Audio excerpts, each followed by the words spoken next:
They're not the biggest falls in the world, not by a long shot, but they're certainly among the most famous. Niagara Falls attracts millions of visitors from around the world every year. People come for the history. They come for the spectacular view. But some people just can't get close enough. This is What If, and here's what would happen if you fell into Niagara Falls. There are 3 different waterfalls that make up Niagara Falls, but the one that gets all the attention is the Canadian Horseshoe Falls. The Canadian Horseshoe Falls is about 57 meters tall and 670 meters wide. Water rushes over its edge at a peak speed of 109 kilometers per hour, dumping about 2.8 million liters of water over its edge every second.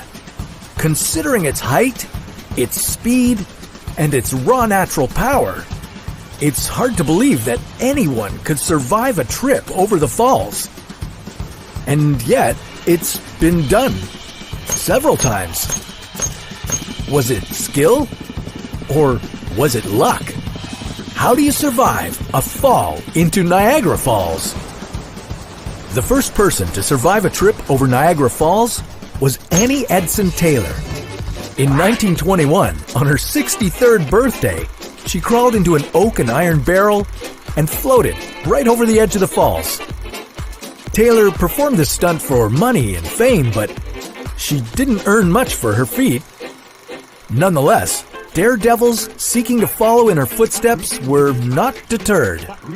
In 1928, for example, Jean Lussier went over Niagara Falls in a 182-centimeter rubber and steel ball lined with 32 inner tubes.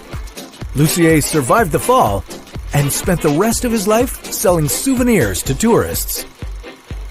Not all the daredevils were as lucky as Taylor and Lussier. In fact, of the 16 people who've tried to beat the falls, just a little more than half have lived to tell the tale. To date, only 5 people have survived an unprotected fall down the Canadian Horseshoe Falls. The first and youngest was Roger Woodward in 1960. He was only 7 years old at the time when a boating accident caused him to be swept overboard and over the edge of the falls. Woodward was rescued shortly after and made a full recovery after spending just 3 days in the hospital being treated for a concussion. Today, that event is still referred to as the Miracle at Niagara. Most rescuers and experts at Niagara consider unprotected survival stories to be blind luck.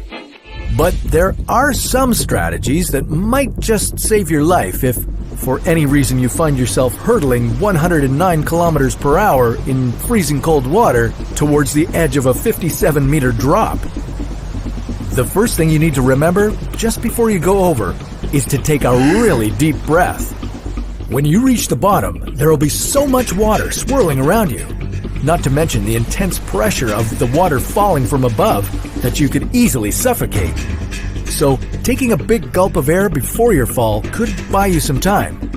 You'll also want to take precautions to protect your head. If you can, orient yourself so that you fall feet first. Then, you'll want to wrap your arms around your head with your elbows over your nose and clench your eyes and mouth shut as tightly as possible.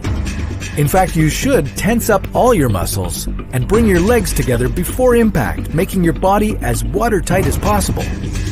You're already incredibly lucky if you survive the fall, but that doesn't mean your ordeal is over.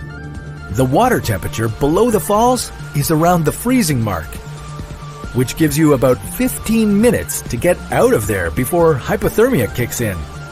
You'll likely be badly bruised and terribly disoriented, but if you can stay calm and focused, you might just be one of the lucky few to survive a fall into Niagara Falls.